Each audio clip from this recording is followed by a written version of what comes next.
निंदा नहीं करता था और मैं तो सबसे द्रोह करता था, केवल शिव का सेवक था।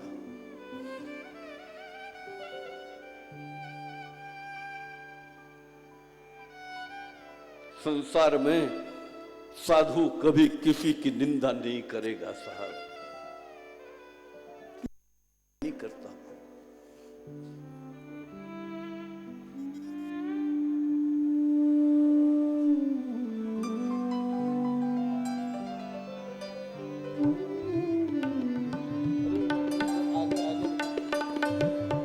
वो कभी किसी की निंदा नहीं करेगा। और ध्यान देना, कसौटी करना, यदि कोई साधु वेश में किसी की निंदा कर रहा हो, दिखने में साधु दिखता हो लेकिन निंदा कर रहा हो, तो उसका अपमान मत करना, लेकिन नंबर दे देना, मार्क्स देना। अभी साधुता में कहीं कमी है। हमारे यहां साधु वेश को हमने प्रणाम किया है, हमारी परंपरा है उस वेश को प्रणाम करना, लेकिन कहीं कभी किसी की निंदा कोई साधु वेश में करता हो तो उसका अपमान मत करना, लेकिन परमात्मा को प्रार्थना करना कि हे हरि, इनकी निंदा का समापन हो जाए, इनमें साधुता आ जाए। परमात्मा को प्रार्थना करना।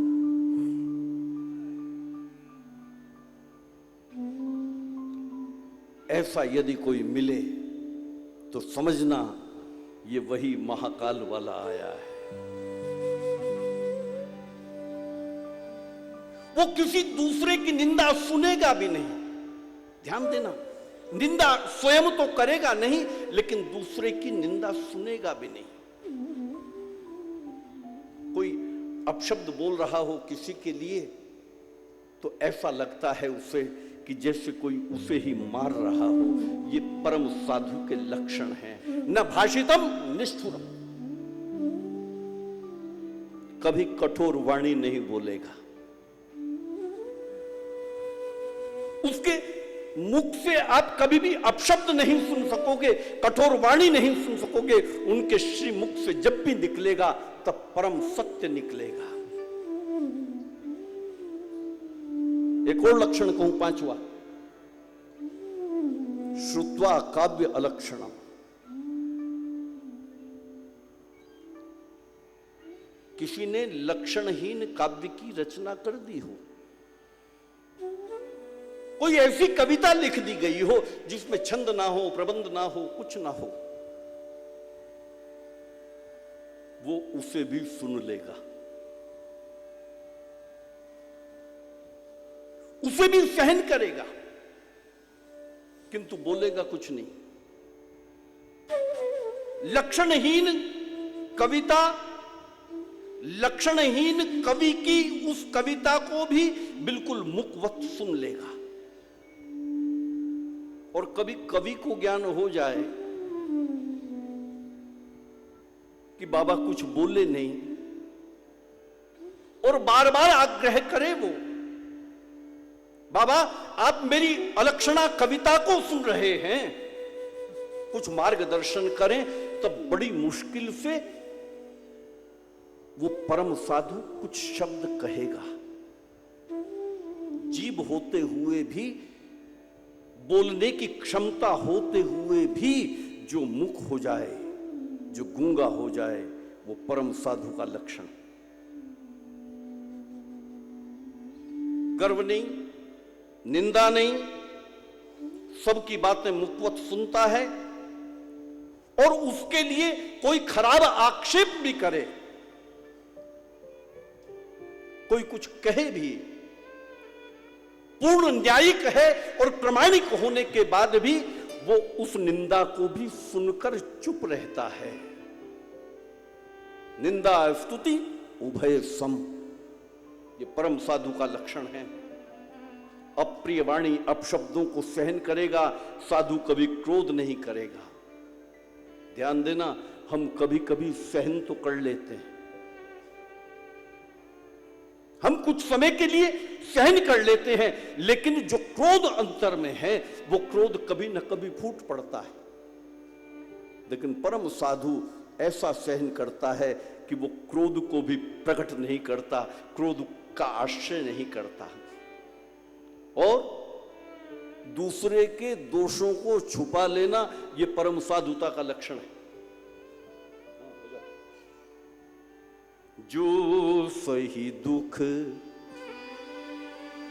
पर छिद्र दुरावा, बंदनीय जही जग जस पावा। परम साधु का एक लक्षण यह भी है कि वो दूसरों के छिद्रों को छुपा लेगा। परम संत का ये लक्षण है, कोई उनसे कहेगा ना कि बाबा अमुक व्यक्ति में ये दोष है, तो वो यही कहेंगे कि नहीं नहीं, उसके दोष मत देखो, उसके गुणों को देखो। गुण प्रगट ही गुण को प्रकट करता है, अवगुण ही दुरावा, अवगुणों को छुपा लेता है। ये परम साधु का लक्षण है साहब। ऐसा मैत्री भाव जिसमें आ जाए, जो गुणों को प्रकट करे। एक संत को किसी ने कहा कि बाबा ये जो व्यक्ति आपके सामने साष्टांग दंडवत करता है ना, ये बहुत बड़ा छली है, मैं साक्षी हूं इस घटना का। तो बाबा ने पूछा कि ये छली है, ये छल करता है? बोले हाँ बाबा, ये आपके सामने तो दंडवत करता है, लेकिन है छली। उसने कहा जब तुम कहते हो ये छली है, तो इसमें तुम वामन का दर्शन क्यों नहीं करते? मेरा वामन भी तो छली है। बाबा ये जो व्यक्ति है ना, इसमें बहुत क्रोध है। बोले अच्छा, ये तो परशुराम है। ये भाव, वो कभी दोष को देखेगा नहीं, बल्कि उसके गुण को प्रकट करेगा।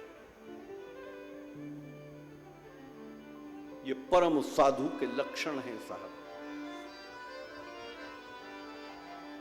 और जिसमें ये आठों लक्षण दिखाई दें, ये अष्टांग दिखाई दे, समझना ये भुषुंडी का वो परम साधु आया है, ये भुषुंडी का वो सद्गुरु आया है।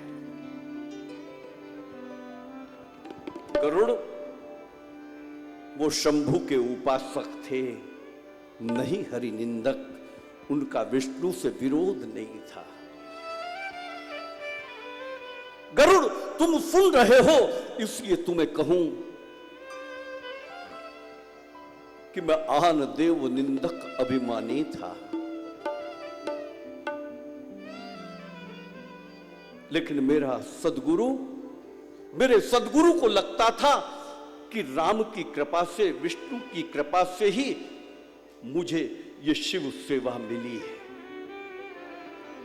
शंकर प्रिय मम द्रोही, शिव द्रोही मम दास। परमात्मा कहते हैं कि शिव का द्रोही कोई मेरा भक्त हो सकता है, और जो शिव का प्रिय है वो मेरा द्रोही हो, वो शिव का कभी नहीं हो सकता। मेरे गुरु हरि निंदक नहीं थे। मैंने कल भी निवेदन किया, आज फिर से कहूं कि अपने इष्ट में अनन्यता होना बहुत अच्छी बात है, अपने इष्ट के प्रति भाव हो, ये बहुत अच्छी बात है। लेकिन अन्य देव यदि दिखते हों तो अपने इष्ट को अंगी मानकर, अन्य देवों को उसका अंग मानकर प्रणाम करना चाहिए, उनकी निंदा में नहीं जाना चाहिए। मेरे भाई, मेरे सदगुरु को सम्यक दृष्टि थी, और गरुड़ मेरा कपट नहीं छूटता था।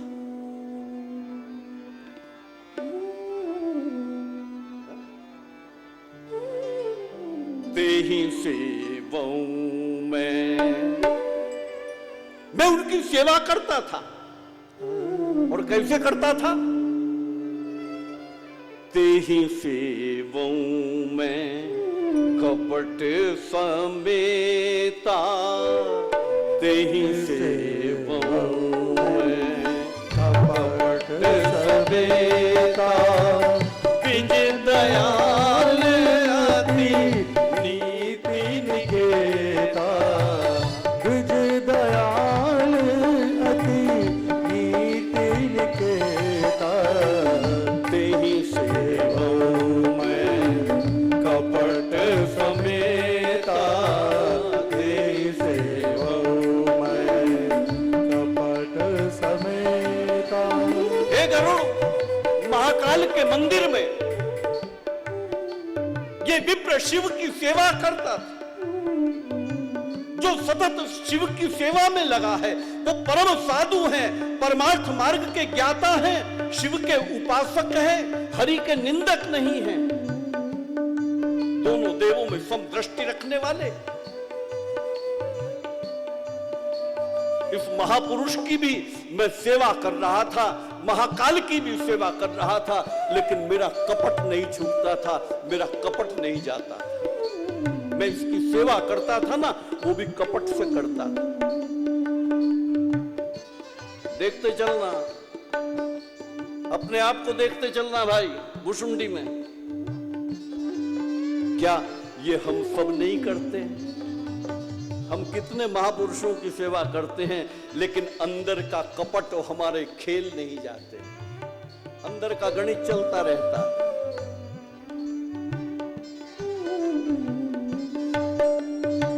भुशुंडी एक एक भेद खोल रहे हैं। क्यों? क्योंकि ये काग है, ये कौवा है। हमारा दुर्भाग्य ये है, हम कौवे नहीं है साहब। कौवा जैसा बाहर से होता है ना, ऐसा ही अंदर से होता है, इसलिए ये एक जैसा है। अंदर और बाहर की सब बात एक जैसी कर रहा है। हम बाहर से कुछ और दिखते हैं, लेकिन भीतर के खेल तो राम बचाए।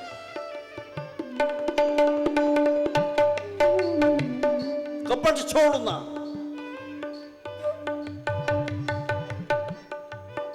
गरुड़ जी ने कहा कि कपट से करते थे, मतलब? कहा गरुड़, मैं उस ब्राह्मण को ये पता नहीं चलने देता था कि मैं आन देव निंदक अभिमानी हूं। मैं उनके सामने यही प्रकट करता था कि मैं शिव का सेवक हूं। सेवा और कपट दोनों साथ साथ नहीं चलते।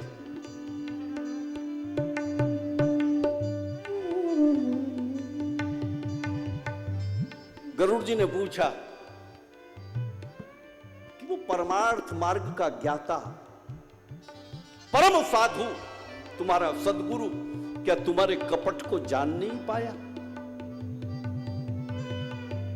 भुशुंडी के नेत्रों में जल आ गया। कहा गरुड़, जो शिव तत्व को जानता है, जो राम तत्व को जानता है, तो क्या वो भुशुंडी तत्व को नहीं जान पाया होगा? जान तो गए थे वो, लेकिन वो परम साधु है, उसकी साधुता है, उसकी दयालुता है, वो जानकर भी अनजान बनता था। कैसे थे वो?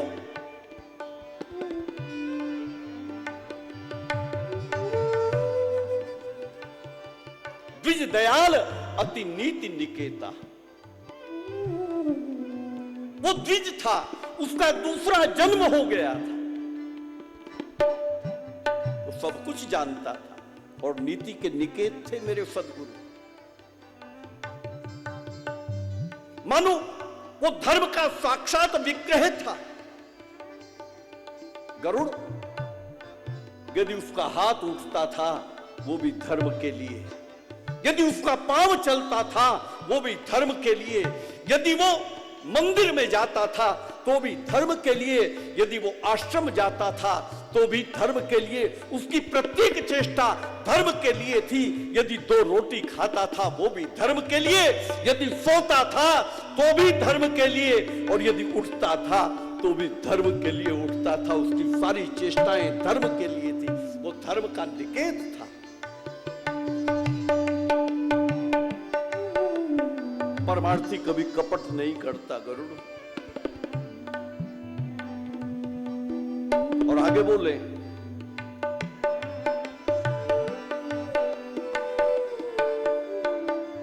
बाहिज नम्र देखी मोहि साई, बाहिज नम्र देखी मोहि साई, बाहिज नम्र देखी मोहि साई, बाहिज नम्र देखी मोहि साई, विप्र पढ़ाव पुत्र की नाई, विप्र पढ़ाव पुत्र की नाई, बाहिज नम्र देखी मोहि साई, बाहिज नम्र देखी मोहि साई। गरुड़ पकड़ तो लिया था बाबा ने मुझे कि मैं कपट से सेवा करता हूं। गरुड़ जी ने कहा कैसे? कहा बाहिज नम्र देखी मोहि साई, मुझे बाहर से नम्र देखा, बाहर से नम्र देखा, इसका अर्थ भीतर से नम्र नहीं। जान तो गए थे सदगुरु कि ये भीतर से नम्र नहीं है, भीतर से झुका नहीं है, बाहर से झुका हुआ है। बाहिज नम्र देखी मोहि साई, विप्र पढ़ाव पुत्र की नाई, वो मुझे पुत्र की तरह पढ़ाने लगे, विद्या से निमज्जित करने लगे।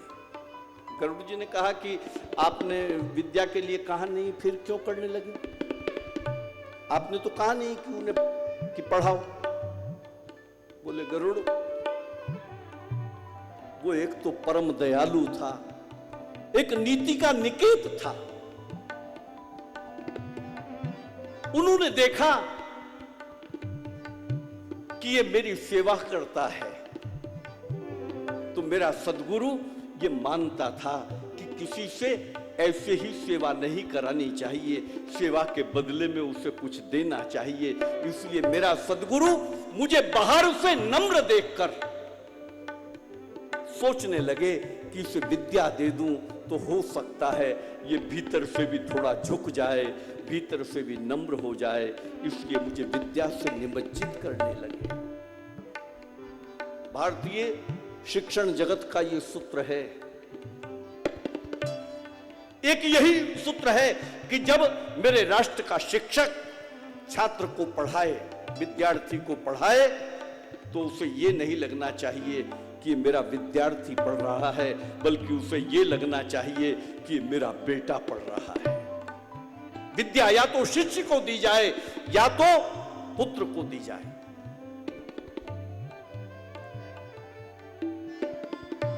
इसलिए मुझे पढ़ाने लगे। इसलिए कह रहे हैं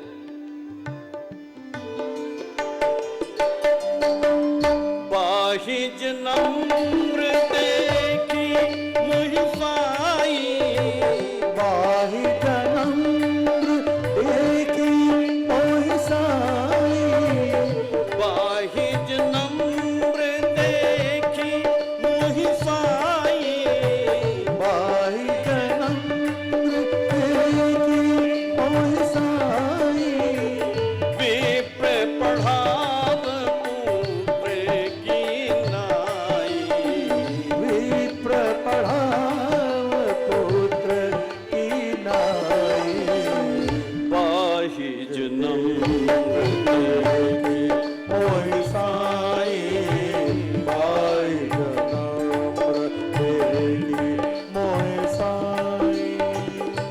ध्यान देना, सत्संग में, कथा वार्ता में ये आवश्यक क्यों है ये सत्संग कथा, क्यों जरूरी है? इसमें इन चरित्रों के माध्यम से हमें अपने दोषों का दर्शन होने लगता है।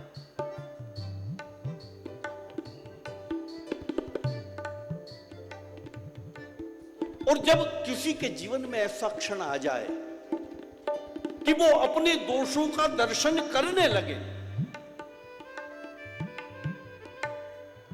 तो सांख्य शास्त्र कहता है कि दोष को फिर छोड़ना नहीं पड़ता, दोष अपने आप साधक को छोड़कर चला जाता है। सांख्य सिद्धांत है ये। दोष कैसे जाता है? प्रधानस्य कुल वधुवत।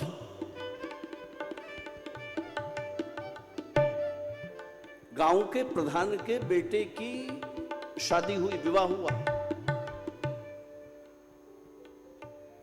और जो बहू आई घर में, उसका आचरण ठीक नहीं था, आचरण मलिन था। लेकिन प्रधान के पुत्र का पत्नी के प्रति प्रेम बहुत गहन हो गया। मित्रों ने देखा, मित्रों ने कहा कि भैया भाभी का आचरण ठीक नहीं है, भाभी का आचरण मलिन है। इस प्रधान के बेटे ने मित्रों से मिलना बंद कर दिया। बात धीरे धीरे फैलने लगी, नगर में फैल गई, गांव में फैल गई। गांव के लोगों ने कहा, फिर मित्रों ने कहा कि देखो तुम हमारे से बात करना बंद कर दिए, ये सब ठीक है, हम जानते हैं कि तुम्हारा प्रेम भाव बहुत अधिक है, लेकिन आचरण ठीक नहीं है। प्रधान के बेटे ने कहा कि प्रमाण दो। तो एक युक्ति बनी कि तुम ऐसा करो, अपनी पत्नी से कहो कि मैं 4 दिन के लिए दूसरे गांव जा रहा, और ऐसा कहकर तुम घर से निकलो और गांव में छिप जाओ, और फिर जो उसका आचरण है वो तुम्हें देखने को मिलेगा। प्रधान का बेटा तैयार हो जाता है साहब, और कथा कहती है कि प्रधान के पुत्र ने जब पत्नी से कहा कि मैं 4-6 दिन के लिए दूसरे गांव जा रहा हूं, कुछ आवश्यक कार्य है, तो पत्नी बहुत रोई। पत्नी ने कहा कि आप चले जाओगे तो मैं कैसे रहूं, रहना संभव नहीं मेरे लिए। उसने बहुत समझाया कि 4 दिन की बात है, मैं लौट आऊंगा। और कहते हैं कि पत्नी को समझाकर ये प्रधान का बेटा गया, गांव में छिप गया, और संध्या को मित्रों ने प्रधान के मकान पर पीछे से एक सीढ़ी लगाई, और उस सीढ़ी से इस प्रधान के बेटे को चढ़ाया ऊपर, और वहां जाकर प्रधान का बेटा देखता है कि उसकी पत्नी कुछ मलिन आचरण कर रही है, और प्रधान के बेटा कुछ कहता, उससे पहले उसकी पत्नी ने आए हुए प्रधान के बेटे को जैसे ही देखा, तो प्रधान के बेटे को कुछ कहना नहीं पड़ा, बल्कि प्रधान के बेटे की जो पत्नी थी वो बिना कुछ कहे ही उसे छोड़कर चली गई। इसलिए कहा कि प्रधानस्य कुल वधुवत। दोष अपने आप, जैसे ही दोष देखता है कि साधक ने तुझे देख लिया है, तो दोष को छोड़ना नहीं पड़ता, दोष अपने आप साधक को छोड़कर तिरोहित हो जाता है। बस आवश्यकता है अपने दोषों को देखने की। अब ये जितने दोष हैं, हम भुसुंडी में ही अगर देखते रहे, हमने अपने आप में नहीं देखे, तो हम ऐसे के ऐसे ही रहेंगे साहब। ये दोष हमें अपने अंदर ढूंढने हैं, हमें देखने हैं हमारे भीतर कितने भुषुंडी किस किस रूप में बैठे हैं। जब माया को लगता है कि साधक मेरे दोष जान गया, तब माया को छोड़ना नहीं पड़ता, माया अपने आप छोड़कर जाती है। तो द्विज बड़े दयालु, बाहिज नम्र देखकर गरुड़ मुझे पुत्र की तरह पढ़ाने लगे और मुझे अपने पास रखा, थोड़ा पढ़ाया, लेकिन मैं कपटी था गरुड़, मैं अब भी कपट कर रहा था। और ध्यान देना, रामचरितमानस का परमात्मा किसी चीज से नाराज नहीं होता, वो यदि नाराज होता है तो केवल और केवल कपट से नाराज होता है। मोहि कपट छल छिद्र न भावा, परमात्मा को कपट और छल पसंद नहीं है। प्रभु कहते हैं कपट पसंद नहीं।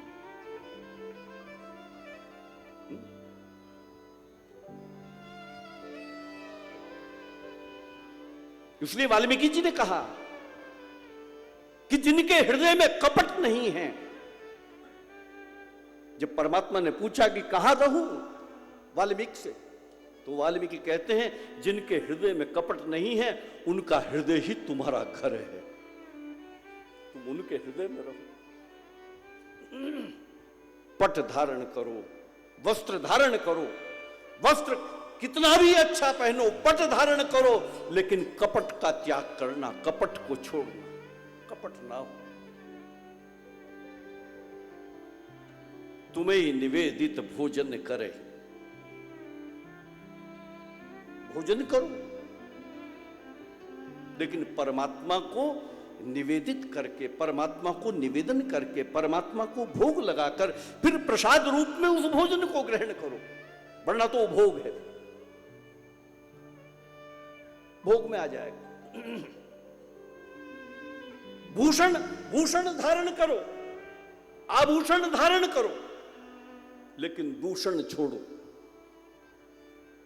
दूषण का त्याग करो। मेरा हरि कपट से नाराज होता है साहब। तो आइए आज के सत्र को यहां विराम देते हुए भाव और श्रद्धा से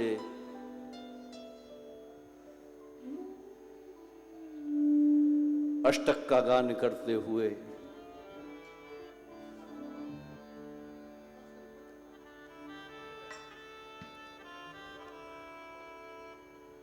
ध्यान देना, ये अष्टक याद कर लो और स्नान करते हुए सर पर जब जल गिरता हो तब इस अष्टक का गान करना, महाकाल का अभिषेक हो जाएगा।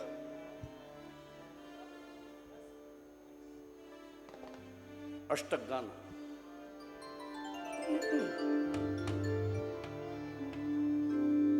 नमामि शमीशान निर्वाण रूपम, नमामि शमीशान निर्वाण रूपम, विभुं व्यापकं ब्रह्म वेद स्वरूपं, नमामि शमीशान निर्वाण रूपं, नमामि शमीशान।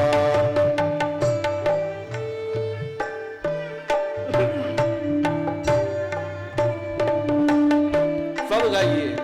नमामि शमीशान निर्वाण रूपं, विभुं व्यापकं ब्रह्म वेद स्वरूपं, निजं निर्गुणं निर्विकल्पं निरीयं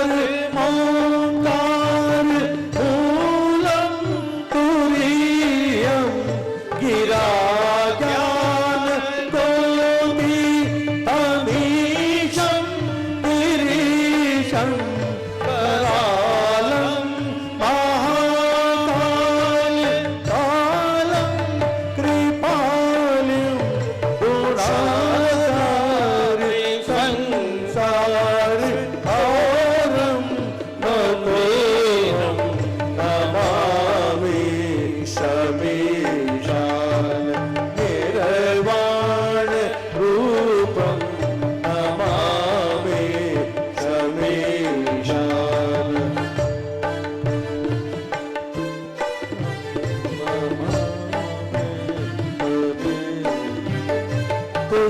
तुषारादि संकाश गौरं गंभीरं मनोभूत कोटि प्रभाश्री शरीरं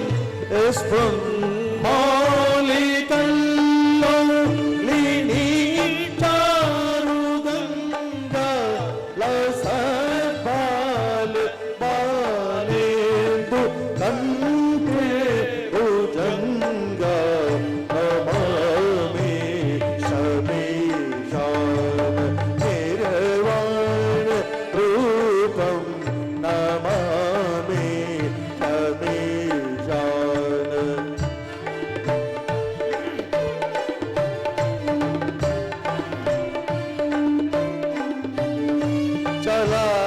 चलकुण्डलं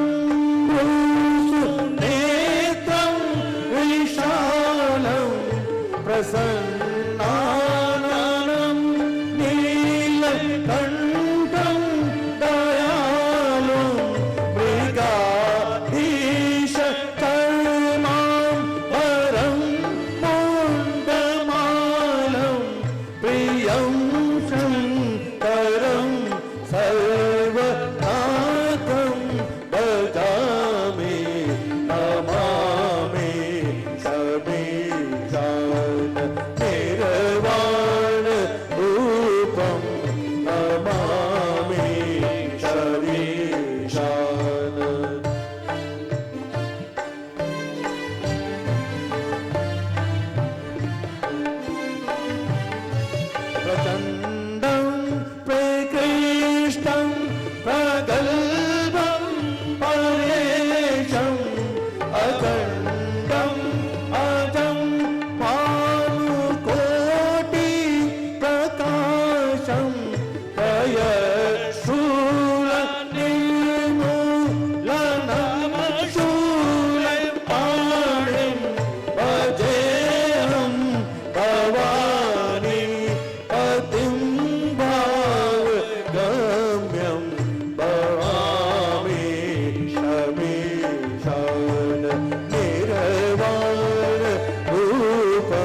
जानामि योगं जपं नैव पूजानतोऽहं सदा सर्वदा तुभ्यं जराजन्म दुःखोदघातप्यमानं प्रभो पाहि पापं नमामि शम्भो नमामि शमीशान निर्वाण रूपं विभुं व्यापकं ब्रह्म स्वरूपं नमामि शमीशान नमामि शमीशान नमामि शमीशान रुद्राष्टकमिदं प्रोक्तं विप्रेण हरतोषये ये पठन्ति नरा भक्त्या तेषां शंभु प्रसीदति। आज परम सौभाग्य का विषय कि हमारे बीच पूज्यपाद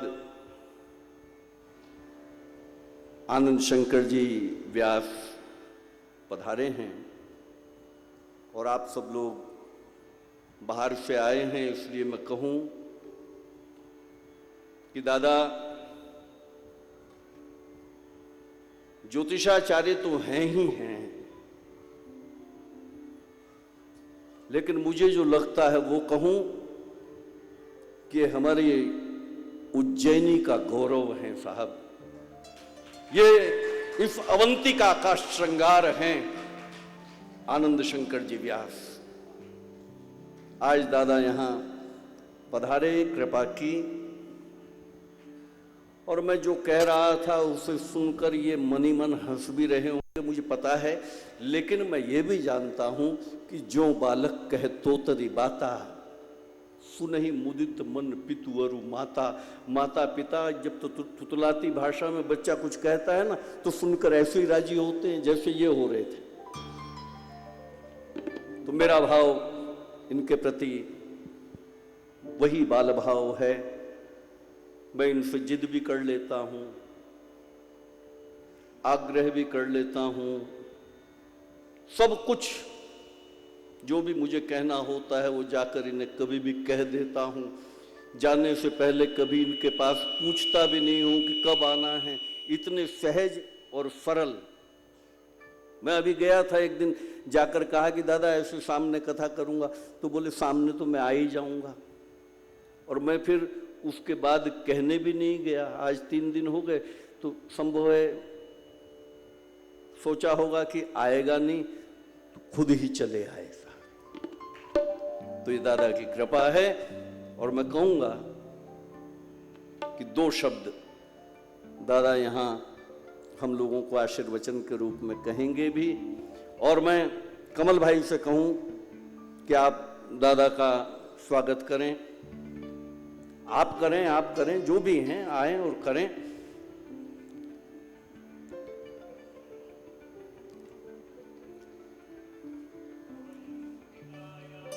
विहितावतारं मुक्तिप्रदानाय च सज्जनानाम् अकाल मृत्युः परिरक्षणार्थं वन्दे महाकालमहं सुरेशम्। कालचक्रप्रवर्तको महाकालप्रतापनः कपिलः सिद्धिमापन्न यत्र तीर्थवरोत्तमे हरिश्चंद्र विमुक्तो भूचांडालालयगर्हणात् सप्तऋषि प्रवरायेते निर्वाण पदवीं गतः।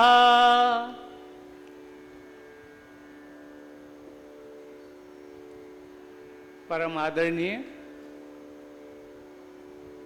संत सुमन भाई जी तथा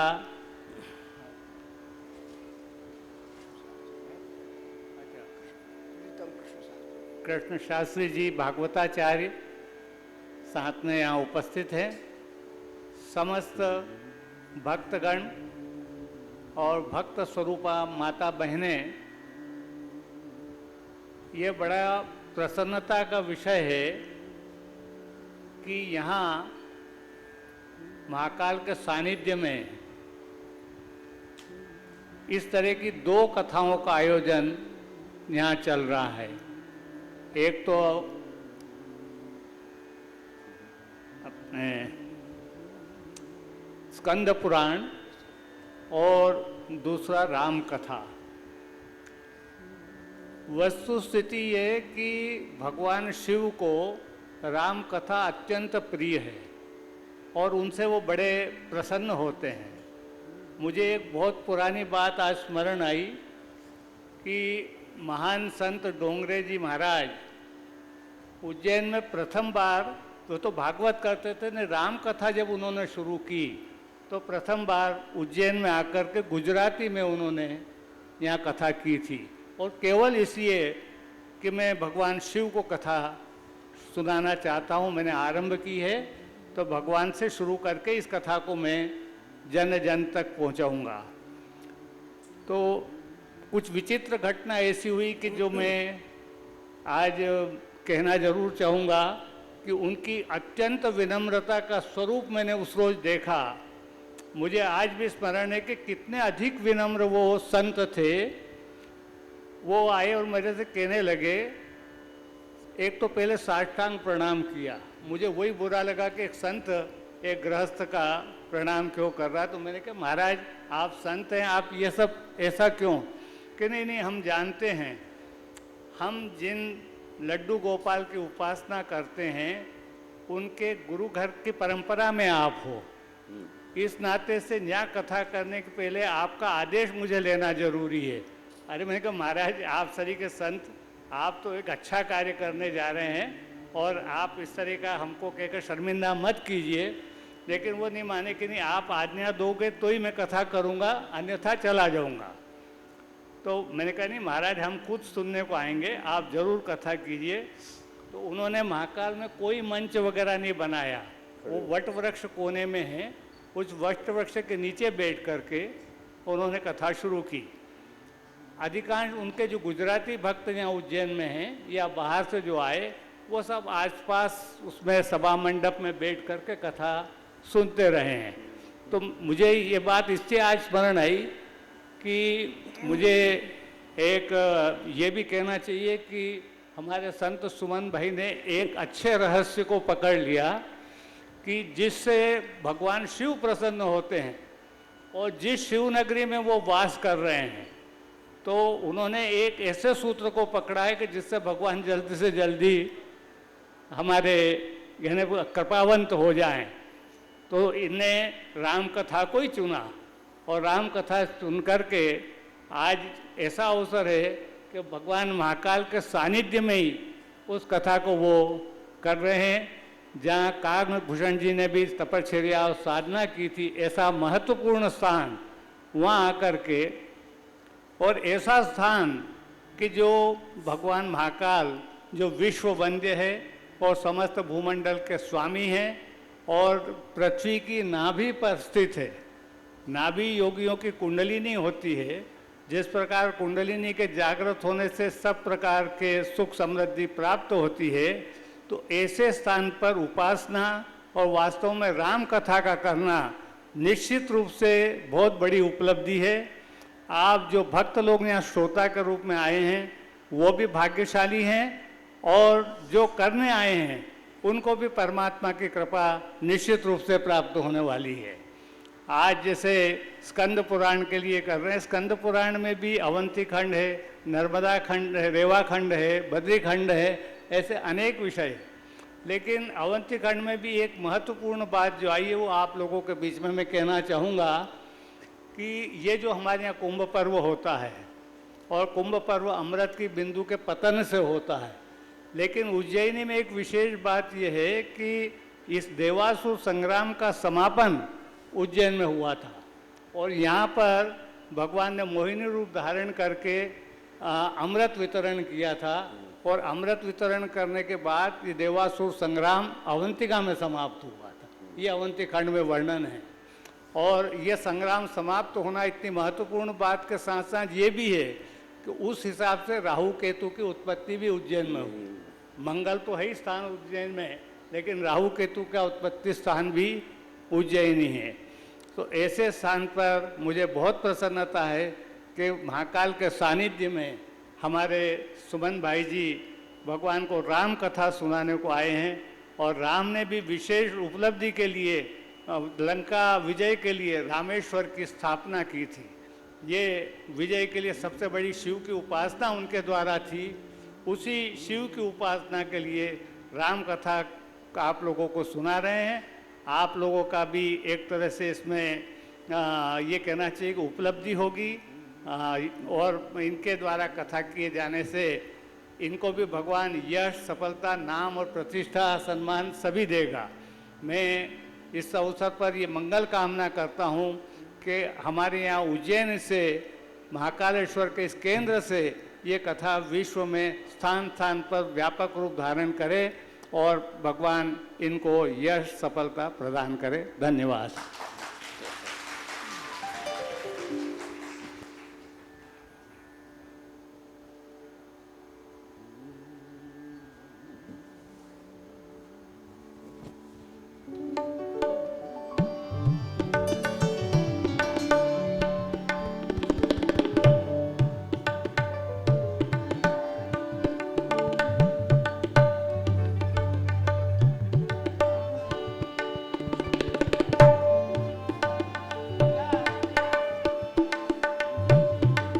जड़ित को मनोहर सिंहासन बैठे सारंग पानी, बैठे सारंग पानी। आरती करत कौशल्या रानी, आरती करत कौशल्या रानी। तोरहु धनुष जनक प्रण राखो, तोरहु धनुष जनक प्रण राखो। महिमा वेद बखानी, हरि महिमा वेद बखानी।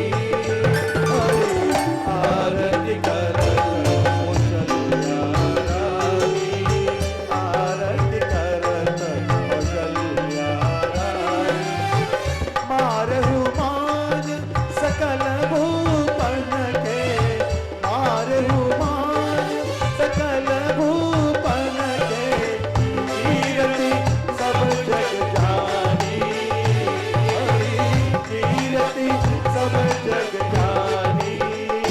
हरि आरती करत कौशल्या रानी, आरती करत कौशल्या रानी।